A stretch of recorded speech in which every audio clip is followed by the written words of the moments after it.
All right, folks. Well, we're here. So technically, this is the first teaching. I gave you guys an introduction video, obviously. If you haven't watched that one yet, go to the playlist on my YouTube channel. And please watch that one because it'll help at least establish the, in my opinion, the proper expectations. That way you understand what you're getting involved with here. And at least it gives me a chance to kind of like break the ice and show you the contrast of what you may be expecting versus what I intend to deliver. All right, so this first installment is going to be elements to a trade setup. All right, so coming out of the gate, I just want to let you know that this is predominantly going to be a futures index trading mentorship, okay? The idea is going to be presented in the scope of paper trading on tradingview.com. But what you're looking at here, this is Thinkorswim's live data. These are actual executions I made today. And I want you to compare and contrast with what you see on YouTube and other educators where they'll tout that they can do this and they can do that. But really, I want you to compare and contrast what you see here. All right, so we're looking at intraday price action for NASDAQ E-mini futures. And this is actually the main focus of this mentorship, okay? I believe that this market is worth studying. I believe it is not just limited to NASDAQ, but I believe it's useful to learn as a trader that views obviously the E-mini S&P, the E-mini Dow future, and the E-mini NASDAQ. Now, E-mini NASDAQ is a little bit faster, a little bit more aggressive, and even with that, you can still trade it. So I want you to think about what it means to watch price action and understand what it's likely to do before it does it. Now, I'm not promising you're going to be able to do that right out of the gate. What I'm going to show you is the compare and contrast to how I can trade versus what I'm promising to teach you in this mentorship, how to find specific setups in your demo account, okay, or your paper trading account. I'm not trying to entice you to trade with live funds, okay, so that way we know this going in. The teachings will be predominantly through the scope of tradingview.com's paper trading module, or just hindsight data. Now, I already know some of you are, oh, here we go, the hindsight guy. Well, what you're looking at here is actually live executions from today, okay? And I want you to think about if you were able to trade a micro account and you were trading the NASDAQ and you were able to capture just one of these moves. Which one would you like to learn how to find? Obviously, you probably look at this and think, well, I'd like to do all of them. But I want you to think about which one really stands out off the entire chart, and this is a 1-minute chart. Which one really stands out? And I'll give you a moment. You can pause the video and unpause it when you're ready. Some of you folks never, ever pause it. All right, so obviously we can see how the market moves from here. Okay, 2 orders executed here. Whenever you see this, this is actually a reversal. So if there is a trade on long, it'll reverse and take you the other direction. Okay, and then this one here, this is a reversal as well. Then another close, and then another long entry, the exit, a short entry, and then the cover. Okay, I'd like for you to consider what it would take for you to find consistency and how many handles, how many full handle moves in an index futures contract that would satisfy you. And when I say a handle, that's essentially 4 ticks, the minimum fluctuation in these markets. An example would be if you were trading the E-mini S&P and you were trading obviously the 4450 level and you went long. If it went to 4451, that's a full handle, okay, or 4 ticks, or 4 times $12.50 or $50 per handle.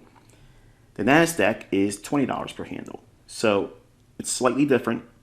but it's faster. It moves a lot more handles, a lot more aggression. Now, it doesn't always move faster. Sometimes we'll have a lethargic price action in this indice or another out of the three. That would be the S&P, the NASDAQ, and the Dow. I personally don't trade the Dow that much, but there's a lot of my students that love trading the YM. But YM is the symbol for the futures contract. And these three markets have the luxury for you that may not have the capability to put up to like $17,000 margin if you were going to trade one full contract of the NASDAQ futures. Most brokers, unless you're using a discount broker, they're going to require you to have deep pockets in the sense that you're going to have about $17,000 and about $12,500 for an E-mini S&P full futures contract. Okay, you take basically a fraction of that, and you can trade a micro on each one of these markets. But obviously, it reduces the number of the tick multiplier because you're trading with a lot less technically leverage.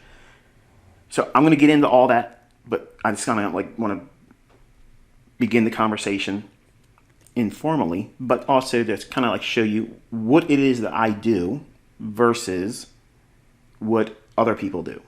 Okay, so I'm not trying to, point my finger at anyone in particular, but if you look around on YouTube, there are people out there that try to make a big stink about themselves, and they'll try to show results that may or may not be real. I'm not here to disparage that. They could be actually trading a live account. I don't personally care. But anyone that trades on Thinkorswim, they can recognize this chart right away. I posted a results and updated reflection on the Thinkorswim or TD Ameritrade account, and it's on my community tab. I promise I won't beat you up too much with the community tab, but that's my way of reaching out to you. So if you subscribe to the channel, and then when you subscribe to the channel, you want to toggle all notifications. You want to click that little, I think it's like a bell icon, and then all notifications. That way, anytime I post on my community tab, it'll let you know. Otherwise, it won't let you know. So it's my replacement to Twitter, which in my opinion sucks. So if we look at the ebb and flow of all this here, where the market's trading up, and between here and here, it's not a small number of handles. It's a pretty respectful amount of handles. It's not a couple, it's not a handful. And then up here, it's a reversal, and then it comes back down, and I buy it back here in reverse. So I'm selling short here, and I'm buying long here. 740 to 720, that's 20 handles. Going long here at 720, I'm abbreviating the number just for brevity's sake. Getting out at 732, 12 handles. Then going long here, 756, and then getting out at 784.5. Then going short at 798 and covering at 675. So I'll ask you, which one of these trades do you think is the one that you want to learn? Again, putting all aside the idea that you probably want to do all of these, but I'm not promising you that, okay? I'm going to take you into how to find this setup here. Notice the number of handles. I'm not promising you're going to get this many handles, but the setups and the logic behind it will help you find these types of frameworks. Framework is the foundation to a trading model. So you have to have an understanding of what it is you're looking for.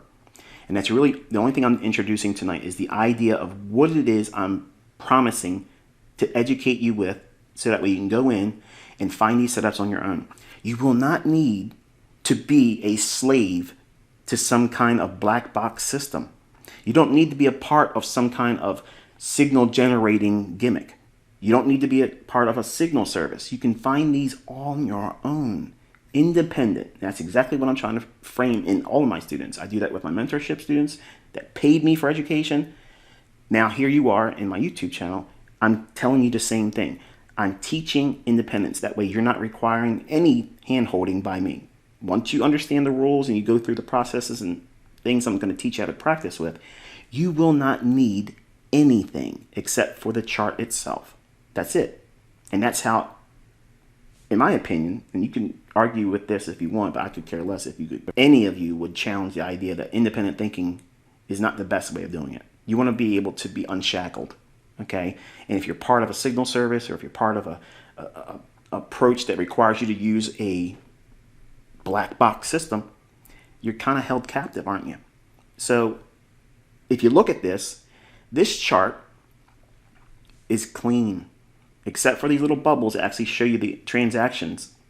You don't really get any kind of, well, distortion from your reading of price action. I don't have a lot of graffiti on the chart, okay? But the main takeaway here is I want you to understand that I don't hunt for 3 to 5 handles and consider that legendary, okay? Now, can you be profitable if you take high frequency trades and you do those types of trades? Absolutely, that's what algos do. Algorithms do that. But I'm trying to show you, by contrast, that there is a way that you can find setups that are outside that parameter of very small little handles and doing lots of contracts. So if you're looking at this here, and this was, say, you're trading, and you're trading a NASDAQ micro account, you're not making a lot of money on these swings, okay? I'm not making a lot of money on these swings, but I'm able to find these swings, and it's not these small little increments, okay? I'm going to teach you skill sets that focus primarily on this, okay? You want to find a nice price leg intraday. I'm not promising you how to buy, sell short, buy, sell short, buy, sell short. That's mine, okay? I'm not teaching that. And then some of you are like, oh, you're a jerk, you're this, you're that, whatever. I didn't promise that. That's why I set the stage in the first introduction video, so that way we know what it is I'm teaching you. If any one of you here don't want to learn how to take this type of trade, you're welcome to not continue and turn this video off and go watch whoever, okay? But I think if you give it a chance, you'll find some amazing things that bring clarity to reading price action. All right, so we're looking at the NASDAQ futures March delivery contract, and this is a TradingView chart. And if you've never used TradingView.com, the way you would pull this symbol up is NQH2022, okay? And this is a weekly chart. And I want you to think about each week before the new trading week begins, preferably on the weekend, okay? The idea is you want to try to get a read on what you think that next weekly candle is going to do. Is it going to go higher or is it going to go lower? You're not trying to predict the close of the weekly candle. That's important, okay? You just want to see, before this weekly candle opened up, all we had was this indecisive candle, okay? Do you think that this candle that would have formed and opened here is more likely to go higher or lower? Obviously, with the benefit of hindsight here, but I can tell you, all of my students know we've been looking for lower prices, and I'll just give you a quick short list as the reasons why. Number one, seasonality. Okay, seasonal tendencies, it tends to go down around this time anyway. We also have discussions about how the Fed's going to raise interest rates. Stock market does not like that. We're also in earnings season. There's a lot of volatility because of earnings, and those factors plus the underlying tone of the marketplace, which I'll show you when we get into the daily chart, it just, well, it's heavy, and this is where it was going to draw to, okay? Did I expect this entire range to be delivered in 1 week? No, that's not important. The point is I'm expecting the weekly candle to expand on the lower end, okay, or go down and gravitate towards this low, which it hasn't broken yet, but I think that's what we're probably going to aim for on Sunday's opening going into Monday's trading. So that's where I think it's drawing to. And that's the component I want you to focus on with your analysis. What is the market likely to draw to? When I say draw to, think of it as price being a paper clip, okay? And then you have this magnetic impulse that specific price levels and seasonality, okay, will put on price. It'll cause price to gravitate towards certain levels. And the measure of speed and magnitude that it moves to get to these levels, you learn that over experience. That's not something I can transfer. It's something you have to practice and see and study, and you get a rhythm for it, okay? Every educator knows what I mean by that, and every student that's been trained successfully by any other educator will not understand exactly what I mean by that. You just get a feel for it. It's experience. There's no way of defining it outside of that. In the early stages of your development, you want to at least try to focus your attention on where that weekly candle is going to do. Now, here's the thing. It may start the first half of the week, or maybe just one day, expand lower. And if you get it set up in that, that's it. You're done. That's how you start working towards consistency. No student ever should try to trade every single session, every single day, because the only thing you're doing is building an expectation that you're going to be able to do this every single day profitably. And then if you do get a run of profitability, as soon as you get a losing trade, it's going to blow your mind, and you're going to want to correct it quickly, and you're going to start making irrational decisions. And then you enter that loser cycle I've talked about many times in the YouTube channel. So the only thing you're looking for is a likely movement higher or lower based on the weekly candle. Okay, that's all you're doing. That sets your initial bias for the week. On the daily chart, you're looking for swing highs and swing lows to get your liquidity, and majority of your trading and the draw on liquidity, what makes the market go higher or lower, it's predominantly found on this time frame. Okay, so majority of your analysis should really be linked to this time frame right here.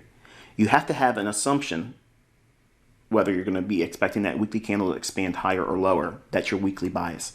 But then you have to go into the daily chart and figure out basically where you are in the grand scheme of things on that weekly range expanding higher or lower. Because we're looking for lower prices and we're looking for weakness, the expectation is we want to see every short-term low, like this would be a short-term low, this will be a short-term low, and underneath those lows is going to be sell stops. Okay, that's liquidity.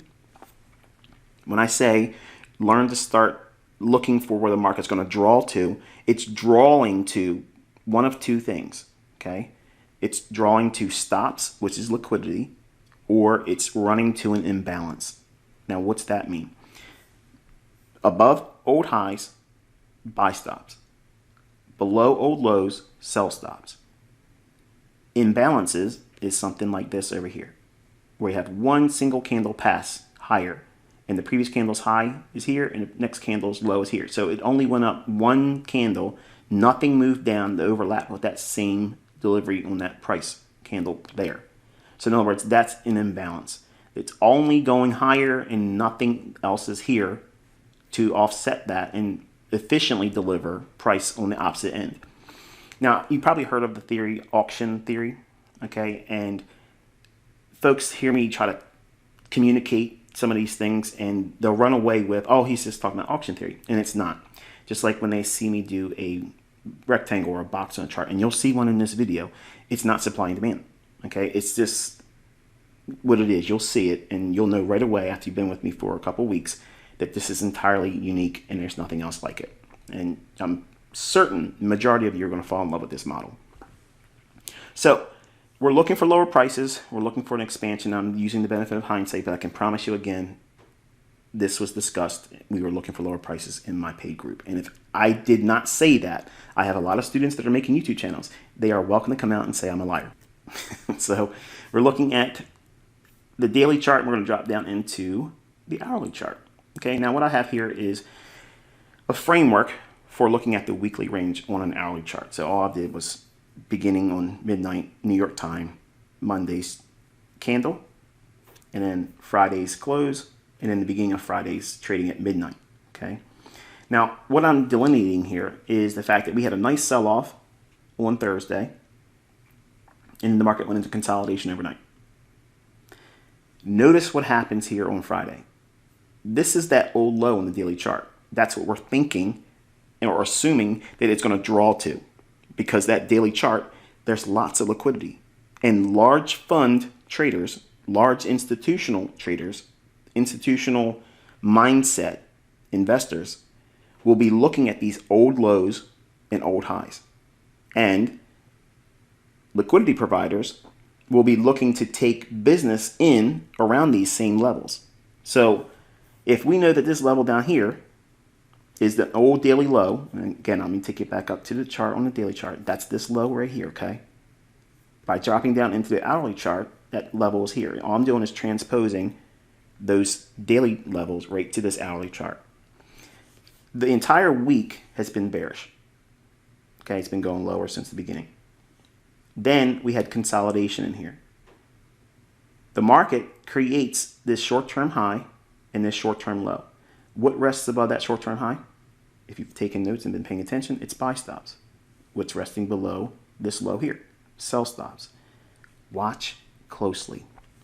The market trades down initially and takes out the sell stops. Why would it do that first? This is inducing shorts. Okay, so it engineers liquidity. Even if the idea is that they want to take the market down to this level, if it's been consolidating, I like to see them do this type of move here, where it drops down first. It's kind of like a sucker play.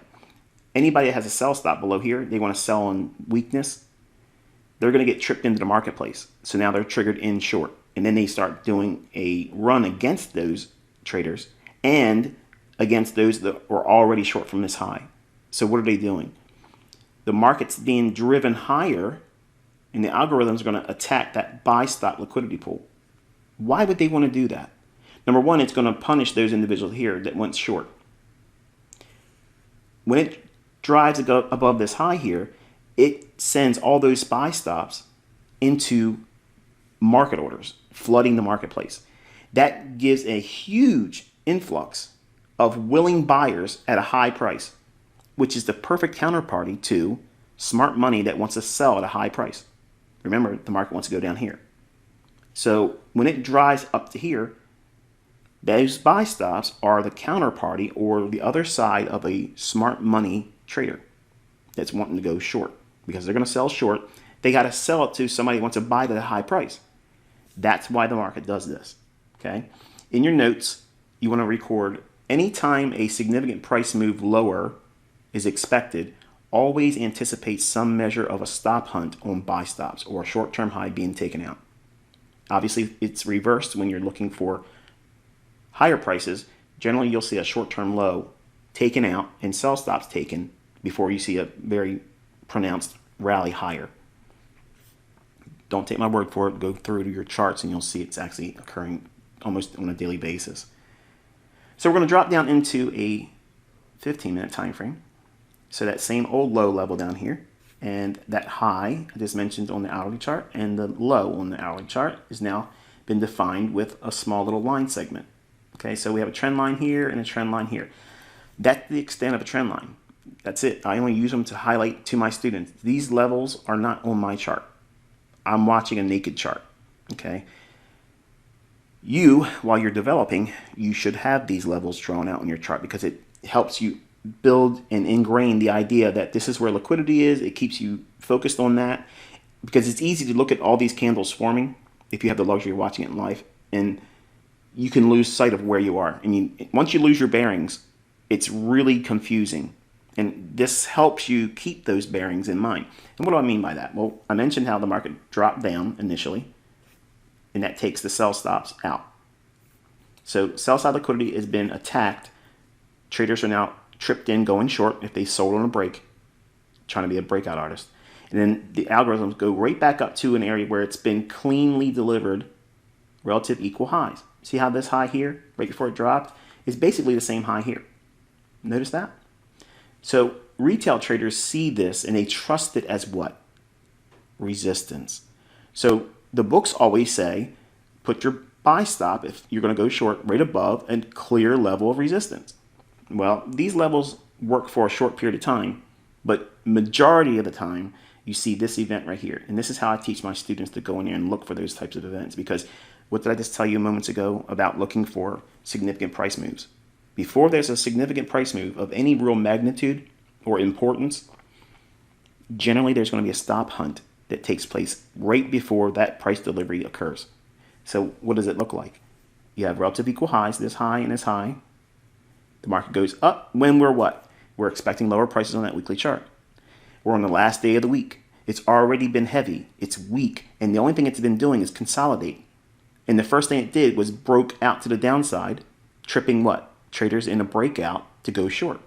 So now they have traders caught on the wrong side, offside, and now they want to take the market up here, where those buy stops are going to be resting for those that were smart enough to sell short here or here and didn't get out below here. So the larger pool of liquidity is going to be resting here because it's in sync with the downtrend, and everybody that was short the day before, they seen this high form, and once it broke below this low here, they all rushed and trailed their stop loss right above that. And I understand if you're new and you think, well, this is easy to explain in hindsight, but I want to remind you, go back and look at the first slide I showed you. Those were actual entries. That's a live account through Thinkorswim. Charles Schwab, that was the clearing firm that did the broker's side of the business, okay? So I'm not showing you a demo account. I'm not showing you paper trading. Those were real entries, okay? They were real reversals, the whole business. But the main thing was I showed you that larger trade. This is going to be the framework that I'm teaching you how to find it, okay? But this pool of liquidity, once this occurs, you want to drop down to your lower time frames and start looking for something specific. And let's go into those lower time frames and find out what that is. Okay, here's a 2-minute chart. Why a 2-minute chart? Well, 2 minute, 1 minute, or 3 minute, or 5. 5 minutes still has a lot of room for imbalances to occur underneath that time frame. And what do I mean by that? The 1 minute, 2 minute, 3 minute chart tends to be the best for finding the imbalances for indices. Okay, don't take my word for that. Okay, if you're looking for high frequency setups intraday, the 1, 2, or 3 minute chart are just beautiful. They just offer a real good clarity. The reason why, because the high frequency trading algorithms are operating on nothing really higher than 3 minutes. Majority of the time, they're like seconds, okay? 15 second, 30 second, 45 second, 60 second intervals, okay? And what they're looking for are these small little imbalances. And what does that look like? Well, we have that run on the buy stops here, okay? Remember that old high here, the old high here, old high here. It runs right on through that. Once this occurs on that higher time frame, 15-minute time frame, you want to drop down to the lower time frames. And I'm using the 2-minute chart because this is exactly what I was using to find that imbalance and trade off of it, okay? The market creates a short-term low here, and then it breaks below that. This is key. This is called a break in market structure. Now, the foundations and underlying framework is we're in a market that's what? Weekly bearish. We're expecting that weekly candle to expand lower. It's been expanding all week.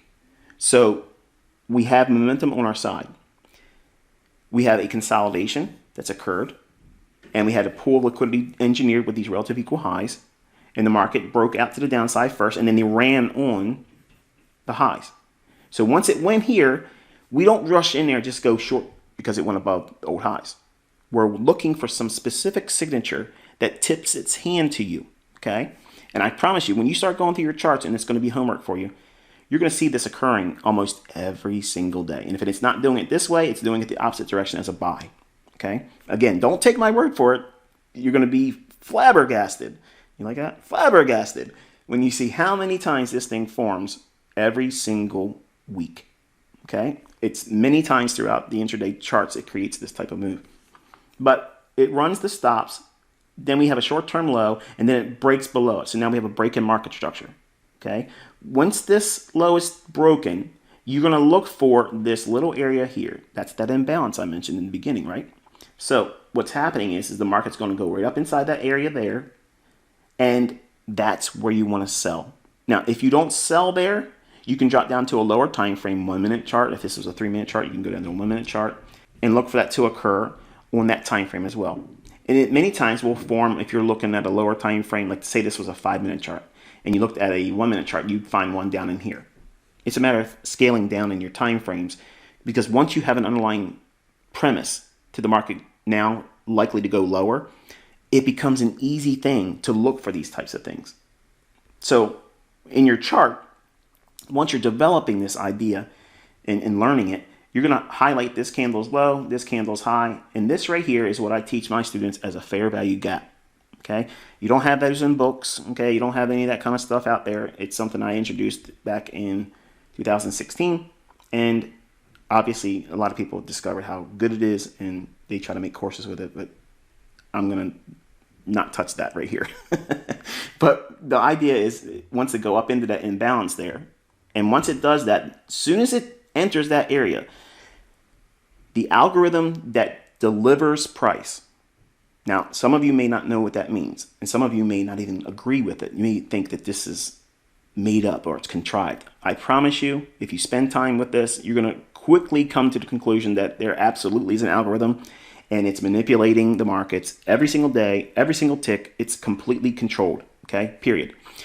You're led to believe it's buying and selling pressure. Now, if I go back and use that analogy where it went down here first, then go up here, some of you may argue, see, that's the buying and selling pressure. No, it's not. It's liquidity. Now, you may argue and say, well, we're arguing semantics. No, I'm telling you what's going on. This is the logic. This is how these markets book, okay? Once you see these patterns over and over and over again, it's very easy to execute on them. But the impulse to want to do it the first time you see it because you've watched this video, that is going to be problematic for you. So you're going to have to do a certain number of weeks and months of back testing. There's no escaping that. You have to do it. Any skill set, any teacher, educator, system, whatever, okay, whatever they're going to give you, there's going to be some kind of growing period where you have to trial and error, fix the problems that you have about yourself. And I've literally taken your attention to a very specific framework and setup. Notice that? Some of you may think I'm still talking too much, but I'm taking you right into the heart of the matter. This is what it looks like. This is what you're looking for, okay? These are the fingerprints of that setup. These repeat. So if you know what they are and what those components are that make up this setup, you'll be able to find them. But focus on the imbalance after the market structure breaks. So this big candle here, it breaks down. Look at the next candle. It opens and trades higher and stops right there. So from this candle's low and this candle's high, when this candle starts trading, as soon as it opens and it runs right up into that, that's a short. You can go right in there, sell short, be done. Now, where's your stop going to be?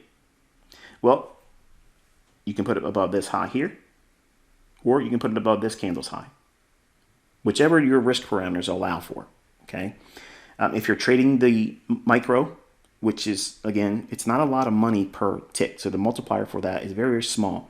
If you trade the larger full futures contract, and if it moves 100 points, and they can do it real quick, it can burn you pretty bad. So you may have the leverage to trade with a discount broker.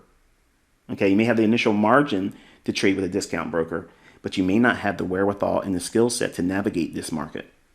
And that's the only thing I'm trying to provide here as an alternative, because there's a lot of individuals out there that will promote the idea that you can go out there with a discount broker and just clean up. Yeah, if you know what you're doing.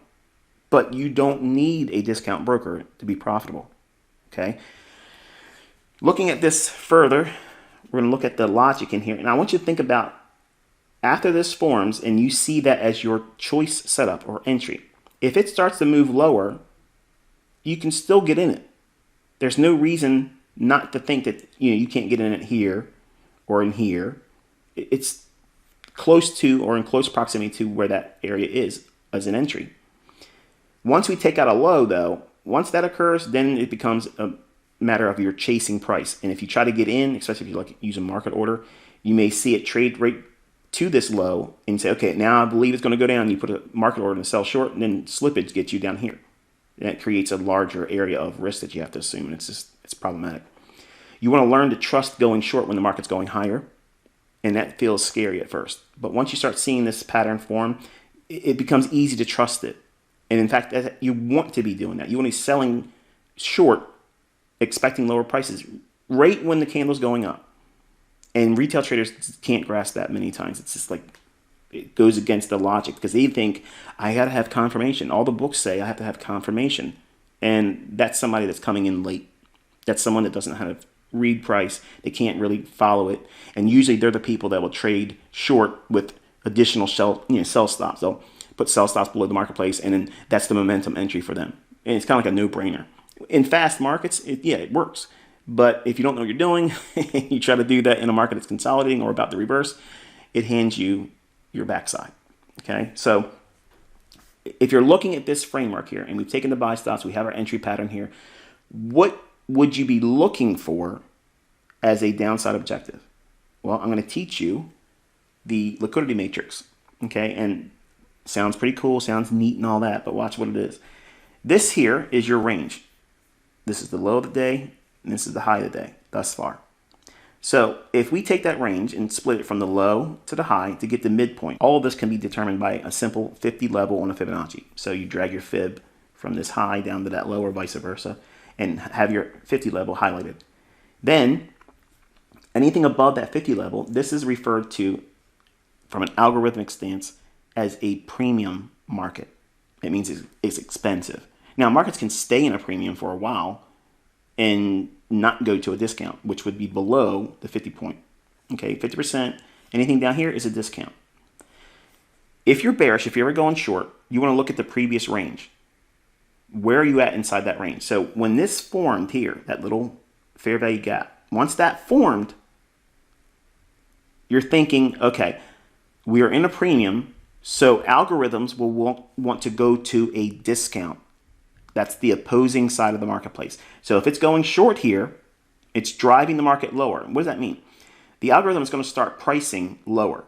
You can have all the buyers in the world come in. If the algorithm is in a sell program and it's going lower, it does not matter. It's going to reprice lower and lower and lower. And then what will happen is those buyers that may come in with a huge influx of volume, they're going to get crushed and they get squeezed. You ever hear that term, oh, this is a bear squeeze, this is a bull squeeze? All that is an excuse for them not to know why the algorithm's doing what it's doing. That's it. That's all it is. It's an out. Okay? I'm telling you, this is what's really going on.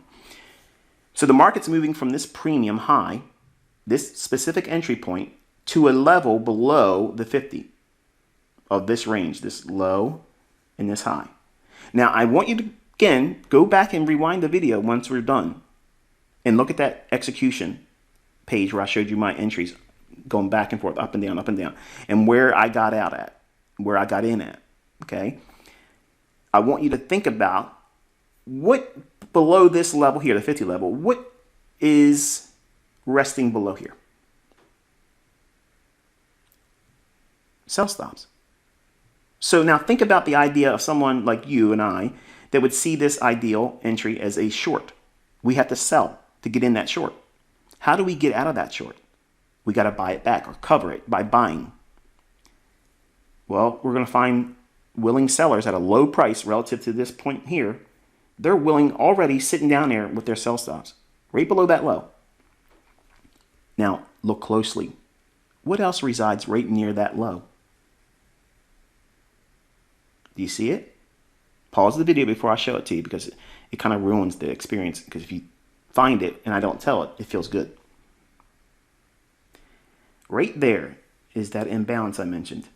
Okay, it's only one single candle passing up, and the previous candle's high and the next candle's low. That area right there is an imbalance. From this area here, it went down below the 50 level and attacked these sell stops and completely closed in this imbalance. So every point of this candle's high to this candle's low, that range with the candle only going up, that's a buy side imbalance. It has to have an equal delivery to be efficiently priced and booked by the algorithm. It goes down and completely closes it back in with down movement. Notice the candle on this here, it opens and then trades down. So it fulfills its role of balancing the buy side offering, now the sell side offering. So that is an efficiently delivered price move. Precision elements from the entry here down to here. Everything else after that for the rest of the day, I didn't care about. Even though I had an objective of that old daily low, I wasn't expecting it to run into this particular day. And that's why I didn't participate anymore the rest of the day. In hindsight, I wish I would have left a small position on and just let it go. But you're going to have that. You're never going to be right about everything all the time, every single day. You're going to leave things on the table. You're going to get in too early. You're going to hold too long. You're not going to buy enough or you're not going to sell enough. There's always going to be some reasons why you didn't do something right. So don't beat yourself up about it, okay? But if you can find elements like this repeating in the price action, can you agree with me that that is amazing precision? And this is the logic I used to do that trade The very trade that I showed you that was the largest one in the example of saying which one would you rather learn how to do. I basically just handed you an ATM machine. Okay? This repeats every single week.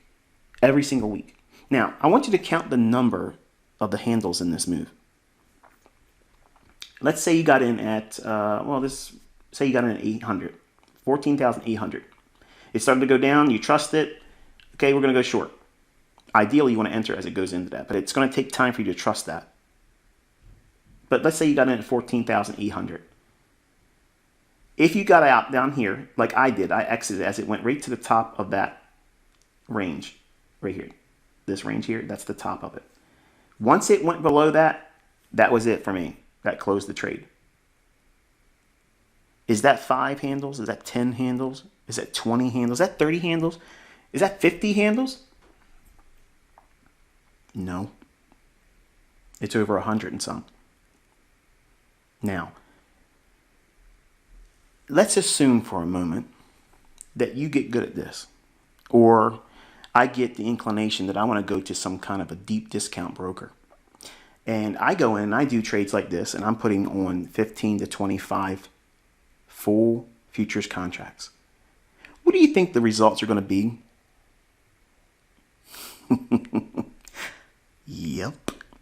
So, not everything is going to be easy right away. And you're not going to be able to see these things happen just because you sit in front of the charts. You have to study and you have to practice. And by experience of looking at old moves and watching real price action as best as you can. If you can't watch it live, TradingView has a replay button where you can watch the candles kind of form, but they're a little stilted because it's not completely painting the candle, okay? And you can't practice with entering like that. You can only just study how price moved and gravitated towards certain levels. It's the best thing you can have. If you at least consider doing that much, that's good. But if you really want to take it to the next level and say you're running a business, or if you're going to school, or you have a job, and you can't watch the time frame around the opening of the index futures. And I like watching it around 8:30 in the morning, New York local time, to 11 o'clock. There's usually a setup in there that I'm going to be able to find. Obviously, you've seen I did multiple setups and executions today, but the point is this: that's like that sweet little spot in the morning that I focus on. I teach that in this YouTube channel. I teach it in my paid mentorship group. So you're getting real stuff here. It's not something that was contrived. I didn't just make it up because this day worked out in my favor. My students recognize these things also, and these are simple elements that repeat. What you're looking for is a run on liquidity, buy stops or sell stops. If you're bearish, you're looking for buy stops to be ran. Then a break in market structure, lower, a short-term low being broken. That's what it looks like right here. Short-term swing low. We have a candle high. A candle higher to the left with its low here. Then you have the low of this candle, and the next candle's higher low than this one. So you have a swing low formed. If you have that, and then you have a break below that, if it happens that creates a gap like this, that's what you're looking for. When it trades up into that, you can go short. Or if you want to use sell stops, you can use a sell stop in this candle here, and this let it trip you in, and then use the high of that candle as your stop. That may be too wide for you, but I mentioned the logic around this is you're using a micro. Okay, micros aren't that big of a deal. It's not a lot of money. Okay, you're not risking a full futures leverage. It's very, very small. So if you're looking at these types of setups, and you can find them forming repeatedly over and over and over again, and you study them, you're going to see that you don't need to get these little 5 handle moves, these little 10 handle moves. You can make a living doing that. Don't get me wrong. I'm not trying to say that people cannot be profitable and wildly profitable. But when you learn how to do something like this, and you're able to pull down this number of handles, and then you have sound money management, nothing compares to it, folks. These are the things that I use when you watched when I was on Twitter and I ran up the demo accounts really high. These are the types of setups I was using. These types of setups, and as the account grew, it was more demo account leverage. Well, I'm not using a demo account right now. I'm showing you with a thinkorswim, and anybody that knows thinkorswim, when I'm showing you those screenshots, the paper trading shows as orange. Everything on that page is orange. When it's a live account, it's green. Okay. Also, here's the rub. With a demo account, it's just demo. Okay. I'm not trying to promote the idea that you're going to get rich. Notice that account hasn't gone bonkers. It hasn't ran up to $1 million, because this mentorship is to hopefully inspire you to pick up a skill that, if you deem it useful and you decide at your own discretion and your own timing, and you assume that risk on your own, because I'm not going to tell you to do this, if you decide to get really good at this and you put money behind it, that's a skill set that could, I'm not promising, but it could alleviate some of the problems with what I believe is coming in terms of financial hardship, not just in America, but everywhere. Jobs are getting harder and harder to have. The economy's a mess. So how do we answer that? How do we get another income stream coming in? This is, in my opinion, this is one of the ways that you can at least investigate the idea of doing it. All right, so I'm going to give you some homework in closing. I want you to go through all of the E-mini futures contract charts, okay? Just like I showed you here. These time frames, go back and look at the presentation and see what the time frames I gave you. Listen to what I gave you in terms of audio commentary. That is enough. In fact, I gave you a ton. And it may have your head spinning if you're brand new to me, or if you're brand new to technical analysis or trading. You may feel like, man, this is too fast. Do not send me an email. I promise you the lessons I have planned will help eliminate and answer majority of the things you're going to ask. Just try to study and keep up with the pace that I'm going to put you through, which isn't going to be all that bad. But as we progress deeper into the teachings, many of the questions that are going to come up, or when you start going into the homework assignment, where you're looking at old data, an intraday chart is anything less than a daily chart. So like a 4-hour chart, that's intraday. 1-hour chart, that's intraday.